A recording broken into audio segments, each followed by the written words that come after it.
a tale of an affair with her mother-in-law. The dim starlight in the sky had not yet faded when the first rooster crowed of the day was heard from the coop behind the house, waking Nim, a 32-year-old woman, to move. She slowly got out of bed. The exhaustion from hard work accumulated over many years was deeply embedded in every particle of her body, but she never let it go. Her mouth grumbled. Nim glanced at her beloved husband, who was still sleeping soundly beside her. His breathing was steady. His sharp face looked good even when he slept. Nim smiled faintly with affection, before slowly lowering her feet from the old wooden bed so as not to make any noise, disturbing his sleep and his mother, Pan, who was sleeping in another room. Nim's life was like this every day, waking up at dawn, cooking and preparing things to sell at the fresh market in the district. When she got back in the late afternoon, she had to do housework, washing clothes and cleaning up. It was dark before she could lie down. This cycle of life that repeated itself for the sake of family. Nim walked into the kitchen, lit the wood stove until smoke rose, and the fragrant smell of hot cooked rice began to permeate the small one-story wooden house. She boiled a large pot of chap-chap that had been simmered overnight until it was soft and tender. She cut up 3 layers of pork and prepared it to fry with garlic and pepper, her favorite dish. As for Pans, there had to be some chili paste, a bowl of boiled vegetables. This is her duty without exception. You wake up early, my child. Pan's voice sounded from behind Nim. She turned to smile. Nim has to hurry to the market, Mom. Today is a Buddhist holy day. There should be a lot of people. Mom Pan, in her mid-50s, doesn't look much older than her age. Her figure is still good because she doesn't do hard work. She walked closer and poked her head into the pot of food. There were only delicious things. What about your husband's food? Have you prepared it for him yet? I have prepared it, Mom. Fried pork, Philan's favorite. I'll fry it up hot and ready for you. And men have to be considerate, Nim. Don't let it be lacking. You've been busy working until her body is all worn out. Look at her face. It's pale and not as radiant as before. She needs to take care of herself, or her husband will get bored, Pan said, using her eyes to inspect her daughter from head to toe. Her mother's words stabbed Nim deep down. She knew that her beauty and youth had diminished with time and the burdens she carried. But what could she do when she was the sole breadwinner of the family? Her husband was good in every way except for one thing. He was a no-nonsense worker. He did nothing but spend time with his friends, at coffee shops or at the cockfighting ring behind the temple. When he had no money, he would come to Nim for money, and she would give him everything. Because love blinded her eyes, Nim already knew. She answered in a soft voice before hurriedly arranging to carry the basket of vegetables and snacks she had made, and prepared to sell before leaving the house. Nim did not forget to walk back into the room, lie down, and kiss Toon's cheek lightly. Nim went to the market first. Toon just hummed in his throat and turned back to sleep. Nim looked at that picture and could only sigh deeply. The morning fresh market was bustling and noisy, truly the heart of the district. Nim arranged a stall of homegrown vegetables and freshly made banana and pumpkin snacks. There were regular customers stopping by to greet and support her continuously. One of them was Grandma Prick, an elderly neighbor who had a stall not far away. "How are you, Nim? Today's sales are good." Gay Prick shouted across the stalls and asked. "It's going well," Grandma Nim replied with a smile. "She's really hard-working, isn't she? You're supporting both your husband and mother. Aren't you tired?" Grandma Plick spoke frankly, her usual personality. "She's not tired. Grandma does it for the people we love." Grandma Plick pouted her lips a little. "Love can't be eaten. You know, it's good that you're hard at work making money, but you have to know. Also, look at the money we worked so hard to get. Who knows if it ends up in the hands of someone? Kill them or not?" No, Nim's face fell a little. She knew what Yai Preek meant, but she didn't want to think about it. It would clutter her brain. Brother Tul was good to Nim, too. "Yes, it's good. I'm just a foul-mouthed old man." Grandma Prick cut her off too late. Those eyes that looked at me were filled with concern. "I just wanted to remind myself that sometimes the worst enemy is not far from us. It's in our house. The cobra likes to be in cool places. Remember?" Grandma Prick's words kept circling in Nim's head all day. The cobra in Grandma Prick's house meant who was at Nim's house. When the sound of Nim's carrying was gone from sight, Tul slowly turned and woke up.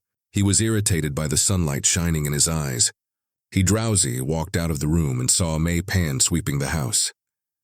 What did she have to eat? Hungry? Tul asked in a sleepy voice. May Pan hurriedly put down the broom. Oh, Father Tul is awake already. Come sit down first, my child. Mother will scoop some rice for Nang Nim. I've made her favorite fried pork for you. She spoke softly and sweetly, completely different from what she used to say to her own daughter. Tul walked to sit on the bamboo bench in front of her mother's house. Pan hurriedly brought the set of food to offer her. There was hot steamed rice, fragrant fried pork with garlic, and a new bowl of sweet water. Thank you, Mother. Tul spoke and then put it down with relish. Mother Pan sat down beside her and used a palm leaf fan to fan him gently. Eat a lot so you'll have strength. What will you have strength for, Mother? You don't do anything all day. Tul spoke jokingly, but his eyes looked bored. Don't talk like that, Mother. Pan moved a little closer. The scent of his fermented flour wafted to Tul's nose. Handsome like Father Tul, he doesn't have to do anything. Just being still is a blessing to the eyes of those who look at him. Tul stopped his hand that was about to scoop rice. He looked at his mother's face. He was clearly himself. Mother Pa, even though she was old, was still beautiful. Her skin was still good because she didn't have to work hard like her daughter. There were only a few wrinkles on her face. The way she looked at him had a meaning that Tul could read. It wasn't the kind of look a mother-in-law would use. Mother's son-in-law kept talking. Tul laughed awkwardly but didn't move away. Mother was serious. Mother Pan lowered her voice. Seeing Father Tul, she felt sorry. What a handsome man like him. He should have gotten a wife who more beautiful than this. Always take care of her. Don't just let her live like this day after day. She said this while looking at the road in front of the house. It seemed like she was just talking in vain, but every word went straight to Tul's heart. He put his spoon down and felt something was brewing in his heart, a feeling he had never had with any mother-in-law. Which Mother Pan wasn't just his wife's mother, but in his eyes right now she was a woman who understood him. He saw more value in him than his own wife. What kind of mother is this? She's called taking care of Tul in a way that's polite. He leaned his face closer to May Pan. May Pan smiled slyly. She didn't answer with words, but she reached out to gently pick up the piece of garlic stuck to the corner of Tul's mouth. Her finger touched his lips for only a split second, but it was enough to ignite the desire hidden deep down in both of them. This is how it is. Take care of everything so that nothing is lacking, she whispered hoarsely. The atmosphere around her started to change. The sounds of birds and crows outside disappeared from the feelings of both of them. Only the sound of their hearts beating wildly was left. Tul looked deeply into May Pan's eyes. Those eyes did not have the affection of a mother. She looked at her child, but the eyes of a woman inviting a man. That day was just the beginning from the day. The secret relationship between Tul and May Pan developed rapidly behind Nim's back. The two began seeking more alone time. Teasing words turned into more deliberate physical contact, from the kitchen to the living room. Eventually, it escalated further than anyone expected. One afternoon, Nim returned from the market earlier than usual because it was about to rain heavily. She tiptoed into the house, not wanting to get the floor wet. But then she heard May Pan giggling. Nim frowned in confusion. Normally, her mother would be taking a nap or watching television outside at this time. She tiptoed to the slightly open door. What she saw made Nim almost stop breathing. Her husband, Tul, was sitting on the bed massaging his mother, Pan. But if they were sitting together, it was too close. Tul's hands weren't just massaging her calves, but were stroking up to her mother-in-law's soft thighs. As for May Pan, she was leaning back against the headboard, her eyes closed, her face flushed. The satisfaction there was so great, Father Tul. May Pan's moans escaped softly. Nim's heart sank to her ankles. The world around her seemed to collapse on top of her, making her unable to breathe. The image of the person she loved and trusted the most in the world, two people doing wicked things in her own house. It was like 1,000 knives cutting through her heart until it was shattered. She wanted to scream, wanted to break the door and beat her to her heart's content, but her legs were stiff as if she had been cursed. She could only stand there, trembling, tears falling down, looking at that disgusting picture alone. The cobra that Grandma Prick had talked about. There wasn't just one, there were two of them. And both of them were people who had slept in the same house and eaten from the same pot with her all along. At that second, Nim wanted to die and know for sure. in front of her mother's bedroom. She wanted to believe that the image she saw was just a bad dream that she had, made up of only the sound of her mother's contented cry and her husband's satisfied smile. It was even more true. Nim slowly retreated as slowly as possible. Every step was like stepping on invisible shards of glass. It was painful but soundless. A lump rose up and beat her chest until she could hardly breathe. She staggered to the back of the house and collapsed to sit in a pile on the damp ground, beside the morning glory that she had planted with her own hands. The tears she had tried to hold back overflowed like a broken dam, but they weren't sobs. They were just warm tears that flowed down her cheeks endlessly. Her mouth trembled so much that she couldn't say anything. In her head, there was only the image of those two people kept repeating itself. The husband she loved and revered, the mother who gave birth to her. Why did it have to be these two people? Did the goodness, the honesty, the hard work that she had devoted her whole life mean nothing? Nim sat there crying silently for a long time until the rain started to fall. She still didn't move, letting the rain wash away the stains. Her eyes and face were mixed with bitterness in her heart. The coldness of the raindrops couldn't compare to the cold that was gripping her heart at this time. When she returned home again, Nim had changed into a different person. She wiped her face and eyes, pretending to be. Normally, the eyes that were once gentle are now empty and hard. Dulin May Pan walk out of the room. Their faces look contented, but when they see Nim, they quickly adjust their expressions. "Oh, when did you come back? Why haven't you come back yet?" she asks Tool before pretending not to know. She points out that it's raining, so she hurries to pack her things. Nim answers calmly. "Who's looking at her? What are you doing? Back home, all soaked?" Maypan asks. Some eyes scan, searching for fault. "You'll get sick soon.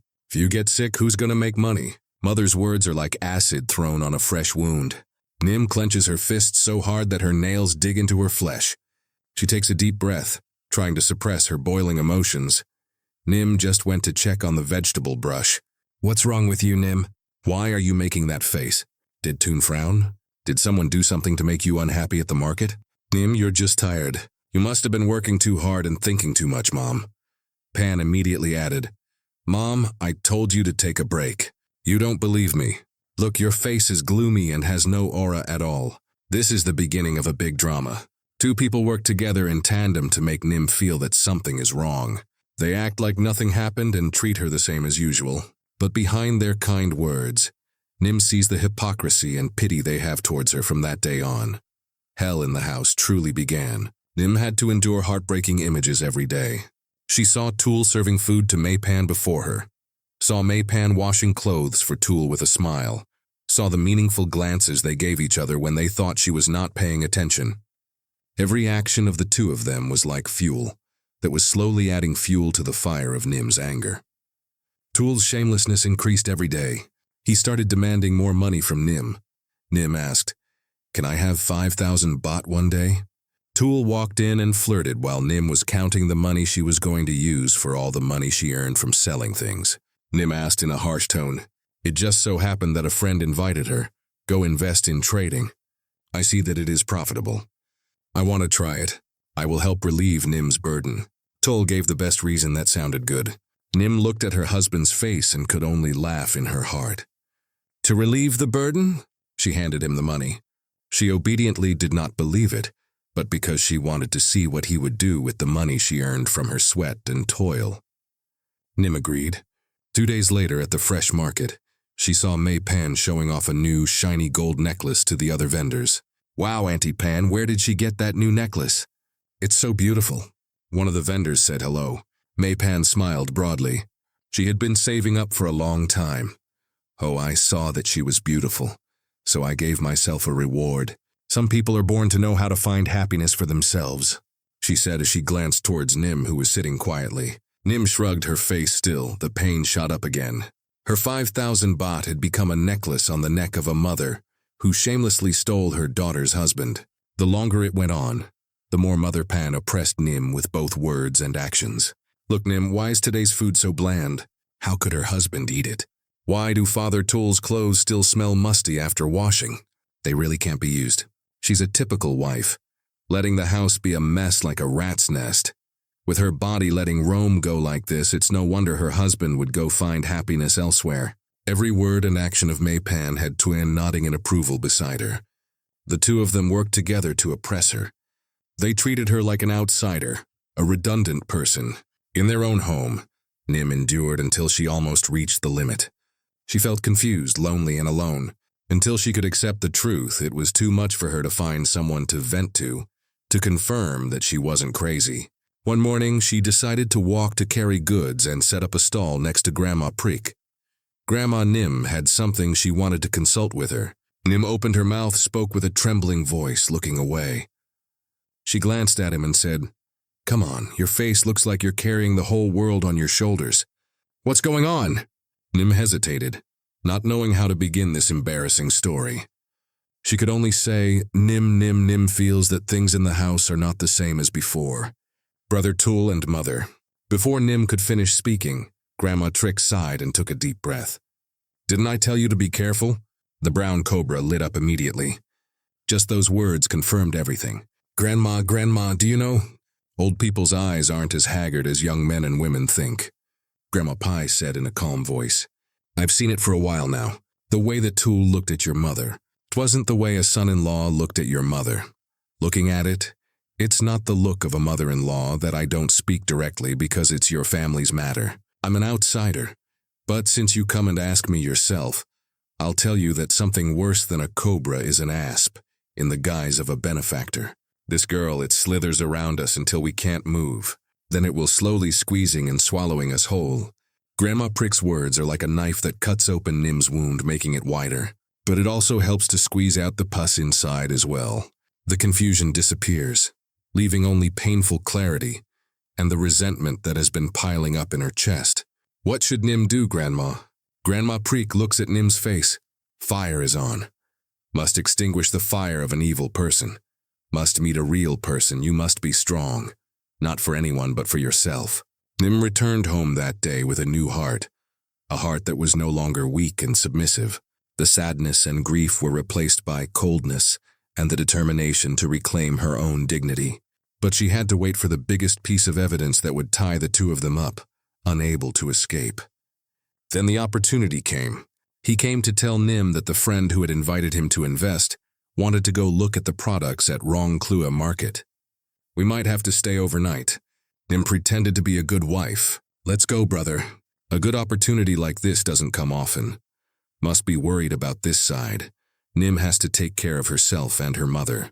She secretly saw Toon and Mei Pan secretly sending each other meaningful smiles.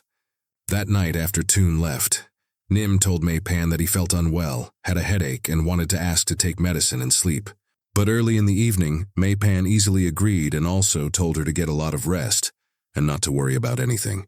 When everything in the house was quiet, Nim couldn't sleep, as she said. She sneaked to her father's old motorcycle that was parked in the barn.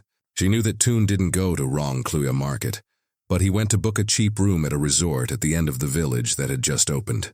But because she secretly heard him talking on the phone, making an appointment, they introduced each other, and she also knew that the person Toon had arranged to meet was not a friend at all. Nim drove her motorcycle quietly through the darkness, parked and watched from afar. Then she saw Mei Pan in a beautiful floral skirt, different from her home clothes, sneaking out from behind the house. Then Toon's motorcycle came to pick her up and disappeared into the darkness at the resort at the end of the village. Nim gripped the handlebars tightly until her knuckles were white. She didn't follow immediately. She waited until late at night, waiting until she was sure that the two of them were probably carefree and enjoying themselves on her misery. Near midnight, Nim drove to the resort quietly. She knew the resort's owner somewhat, so it wasn't difficult to ask to go in and take a look. She walked down the dark corridor until she reached the bedroom that Toon had finally opened. The door was not closed properly. Only a dim light came through along with the most disgusting sound she had ever heard. Nim pushed open the unlocked door and entered. The sight made her blood run cold. On the bed that should have been hers and her husband's, Toon and Mei Pan's bodies were embracing and wrestling with each other, without any shame. The gasps and moans of pleasure filled the room. It was a picture of the most perfect and disgusting betrayal. Nim stood still in the darkness in front of the door, the tears no longer flowing in her eyes. There was not a trace of regret left. There was only a cold emptiness in the eyes of a hunter staring at his prey, waiting for the right time to crush the rabbit in his arms. The gasps and moans of pleasure were still heard. The camera was in a cheap room, but neither of them knew that there was now a pair of cold eyes staring from the darkness in front of the door. Nim did not scream or rush in to beat her like any betrayed person would do. She did something even more terrifying. She slowly picked up her old cell phone and calmly pressed the video recording button. The red light, a small light, flashed with a soft ticking sound that was loud enough to penetrate the lustful voices of the bed. The first person to tell him was startled. He felt something was wrong. He turned quickly towards the door, and what he saw sent a chill down his spine. The body of his wife, Nim, stood still like a statue, holding a mobile phone pointed at the bed. Her eyes in the darkness reflected the dim light, making them look bright like the eyes of a wild animal about to trample its prey. Nim Thune exclaimed in a shrill voice. The monk quickly left Mei Pan's body. The blanket covered her in a panic. Mei Pan, who was not prepared, opened her eyes wide when she heard her daughter's name. Po was shocked to the extreme. When she turned to see Nim standing there, she let out a short scream. Her face was as pale as a boiled chicken. How did you get here, Nim?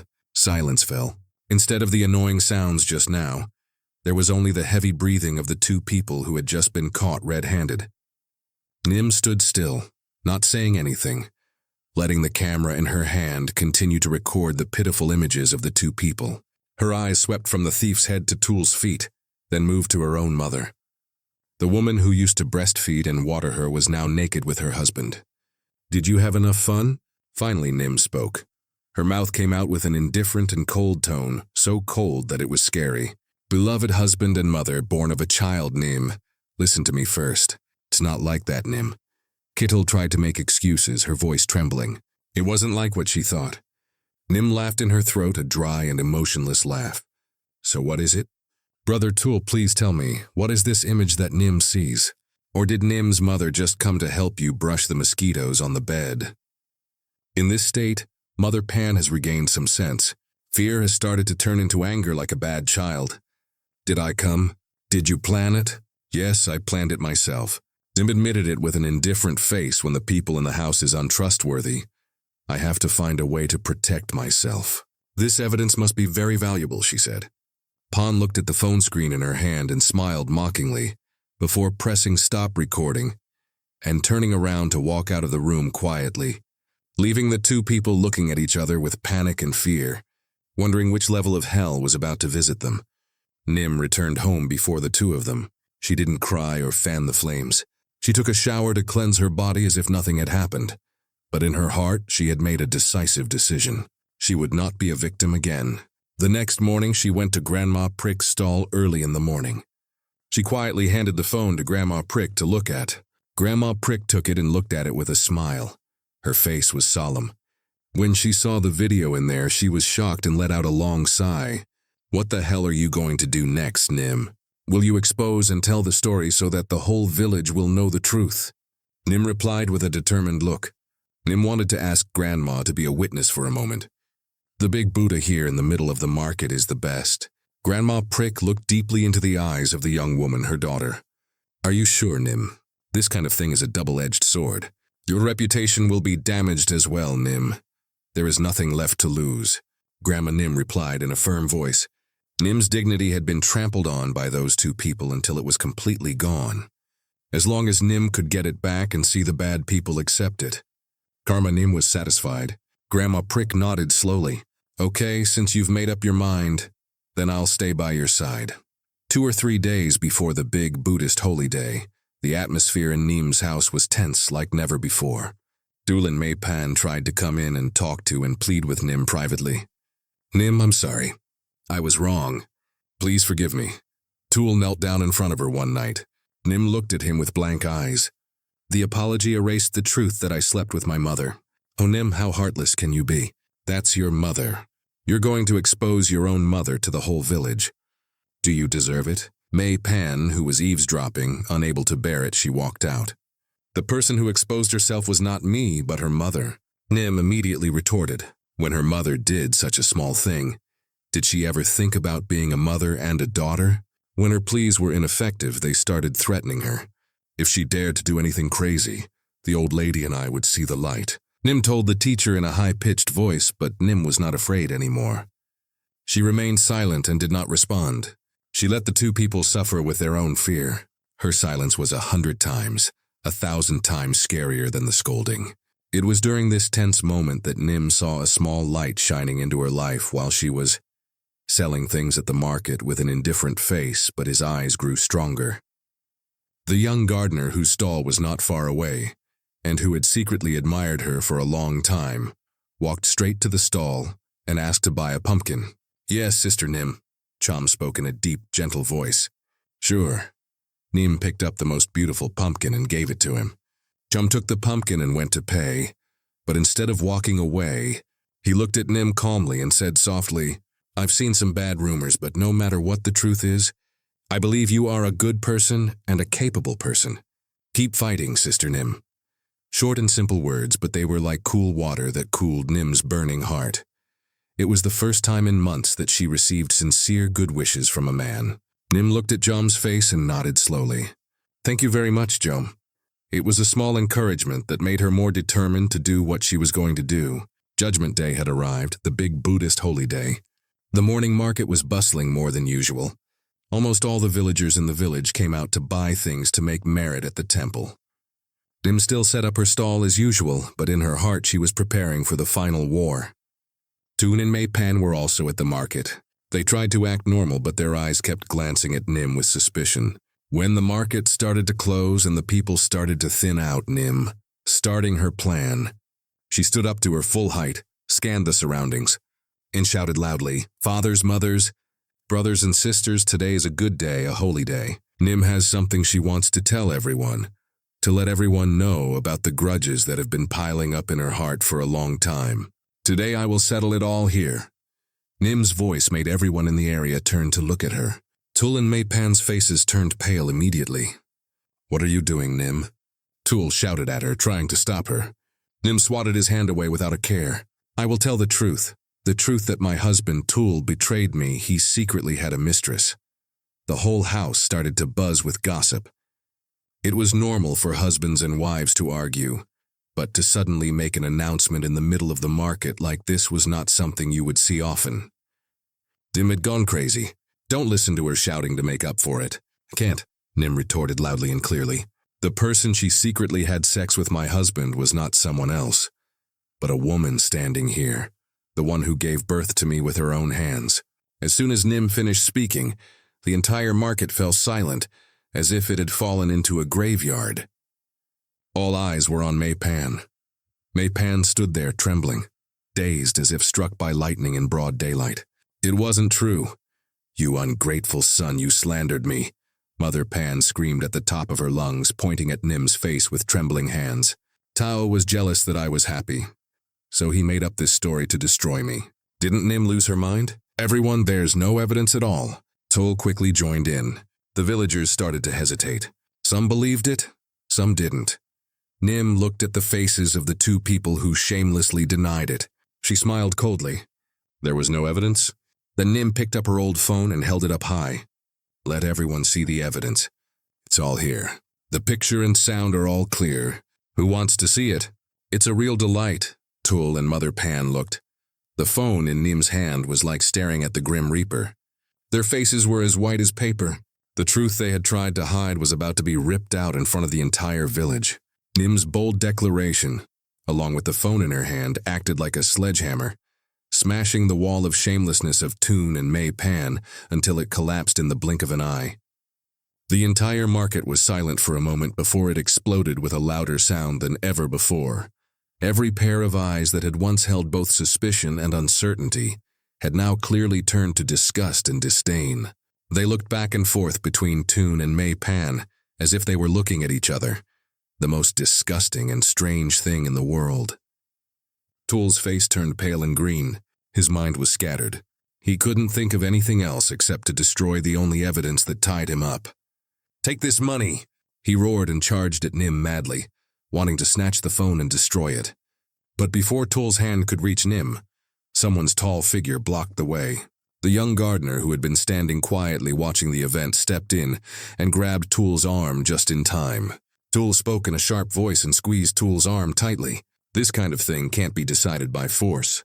The more he did this, the more it seemed like he accepted that what Nim said was true. Let me go. Tool struggled but could not fight the strength of Chom, who worked in the garden and on the farm every day. At that moment, Grandma Prick walked in and took the phone from Nim's trembling hands. She did not show the video to everyone because that would be too much of a shame to Nim.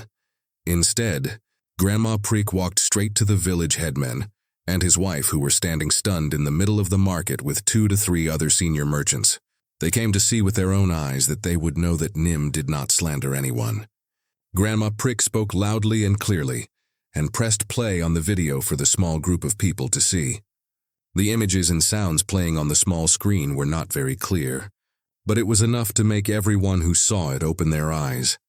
The village headman's wife was so shocked that she raised her hand to her chest and exclaimed in a shocked voice, "What bad karma could do to someone like this?" It was like a signal that everything would end. The voice of the village headman's wife immediately made the remaining villagers no longer doubt them. The silence changed to the sound of curses that echoed throughout the market. They were shameless and against tradition. Hell will eat both the mother and son-in-law. Are they ashamed of each other? May Pan, who had been standing there stiff as if she had been cursed, came to her senses when she heard the cursing. She screamed and yelled, "It's not true." "Don't believe it. It's been edited. That daughter of Thadtharafi has slandered you." But no one listened to her anymore. One of the vendors nearby, unable to stand her shamelessness, grabbed a rotten eggplant from the basket and threw it at May Pan with all her might. Oops! The rotten eggplant burst open and hit May Pan squarely in the chest. The mess gave off a foul smell like the beginning. After that, pieces of vegetable, watermelon rind, and wet garbage were thrown from all directions like a downpour, hitting Tool and May Pan continuously. "You rascals don't step foot in this market again." Tool and May Pan have become living targets. They tried to dodge and run away in a panic, but no matter where they ran, they only met hateful gazes, hatred and debris that flew towards them finally. The two of them could not stand the humiliation any longer and had to run away, struggling to escape the market amidst the cries of expulsion and curses behind them, until they were out of sight.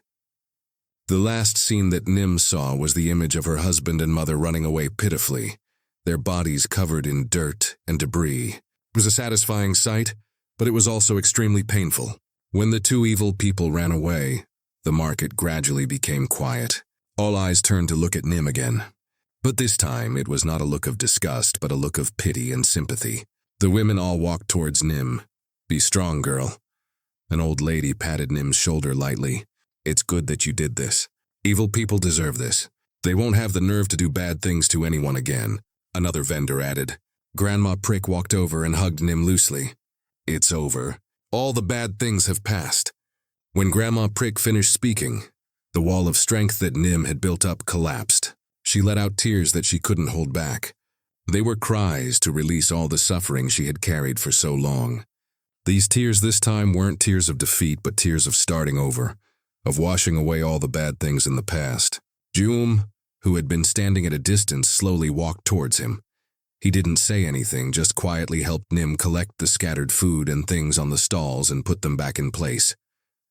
His simple actions were warm and encouraging, more than 1,000 words of consolation.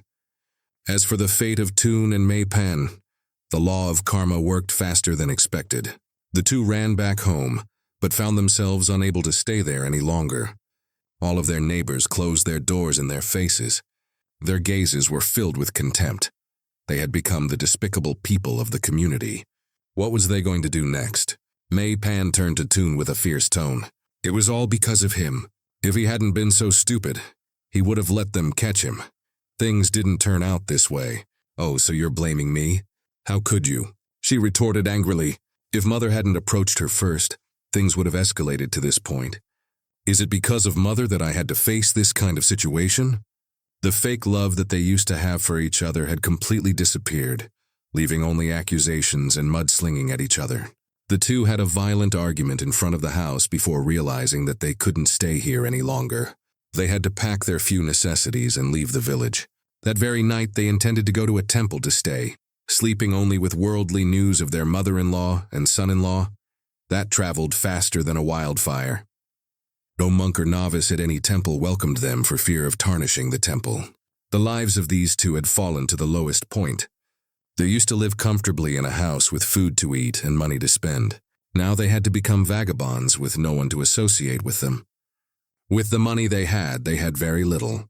The handsome young man who used to live a life of luxury on his wife's sweat had now become a daily wage laborer, carrying heavy things in the sun until he was tan.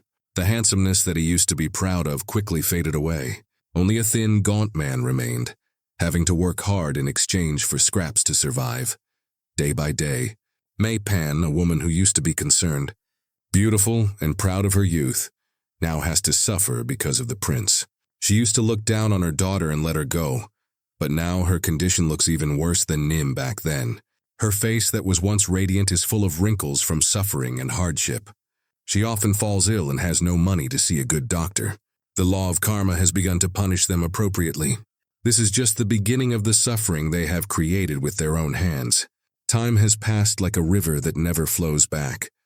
2 full years. It was a time when this small village regained its peace, and it was enough time for many people's lives to change completely. Nim's vegetable and snack stall in the fresh market is still in the same place, but what has changed is the size of the stall is bigger and offers a wider variety of products. What used to be just vegetables and a few snacks now includes small groceries and ready-to-eat meals. Her business has gradually prospered with her diligence, perseverance, honesty, compassion, and support from the villagers, who never forget the stories from the past. Nim herself, she had changed as well. The traces of suffering on her face had completely disappeared, leaving only a sincere smile and eyes filled with happiness and hope. She looked much more beautiful and radiant than before, because now she was working to create her own future, not to bear anyone else's burden. By Nim's side these days there was Chom's tall figure, always there to give her encouragement. Their relationship gradually developed from friendship, from sympathy to understanding, and finally into a steadfast love. Jim was a man completely different from Tool. He was diligent in earning a living, never asked Nim for a single baht. On the contrary, he would often bring fruits from his garden for Nim to sell to increase her income. Nim, come eat at my house tonight. My mom made sour curry with chom ke, your favorite dish. I'll wait for Jom to come and tell me at the stall one evening. With a warm smile, I'll follow you when I'm done closing up the shop. Nim responded with an equally bright smile. The image of the two of them helping each other clean up and taking care of each other became a familiar sight to the villagers in the market, and they sincerely congratulated her. Everyone said in unison that Nim had found good fortune in life after the storm. A gust of wind blew through the vacant land next to Nim's house. Now a new house was being built. It was a half-timbered house that looked much stronger and more beautiful than the old one. It was a dormitory that Nim and Chom had slowly saved up money to build together. It was a symbol of the bright future that awaited them.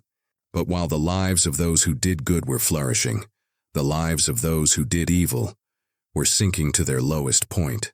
News of Toon and May Pan reached the village from time to time, through the stories of people who had traveled for work in other places. There was nothing joyful.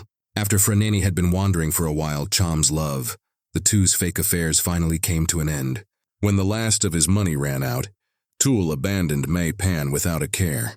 He returned to his old life of relying on women for a living, but this time no good woman would tolerate his laziness. The reputation of his affair with his mother-in-law spread far and wide. Before it could be erased, Tool had to become a laborer, exchanging labor for money day by day. But because of his nature of never having faced hardship, he turned to alcohol and gambling to escape the harsh reality. Debts kept piling up until finally the worst news reached the village. A delivery driver, who used to know Tool, told the villagers that Tool didn't end well. He got drunk and got into a fight with people at a gambling den. They beat him up and he died, breaking his leg and unable to walk like before. Now he's become a drunkard with a limp around the bus station. He greets anyone who gives him money and curses at anyone who doesn't. He's completely exhausted. Karma has truly dealt him a fitting punishment. A man who was once handsome and proud of his looks has become a despicable, disabled person. He no longer has the ability to use his looks and physical strength to deceive anyone. As for Pan's mother, Pan's fate is even more pitiful after being abandoned by Tool. She had to wander alone. From a woman who used to care about her beauty, she became an old woman with disheveled hair, dirty and filthy. She had to rely on rice from the bottom of the monks' alms bowls, or beg for spare change from kind-hearted people to survive. Physical illness from hardship and mental illness from guilt, shame, and anger towards the world around her caused her to deteriorate rapidly. Until one afternoon, while Nim was happily watering the marigolds planted in front of her new house, she had to stop when she saw the figure of a skinny and familiar-looking old woman staggering towards her. She stopped at the house. Nim's eyes widened. It was her mother. Her mother looked just like her, but her appearance was almost unrecognizable. She looked like she had aged 10 years. Her clothes were torn and dirty. Her face was sunken and her eyes were vacant and lifeless. Nim muttered softly, "May Pan." When she saw Nim, she immediately knelt down on the ground. She raised her trembling hands to bow to Nim. "Daughter, I'm sorry. I was wrong," she cried pitifully. "I'm in so much trouble. I'm sick. No one has let me come back and live with you. Please let me die here." Nim stood still, looking at the scene. Her heart trembled. It was a complicated feeling, both pity and sorrow. The relationship between mother and daughter cannot be severed. Jum, who had seen the event, hurriedly walked in. Beside Nim, he held her hand tightly as a form of encouragement. Nim took a deep breath. She walked to get some money from the house, along with rice and a bottle of water. She handed it to May Pan. "Get up."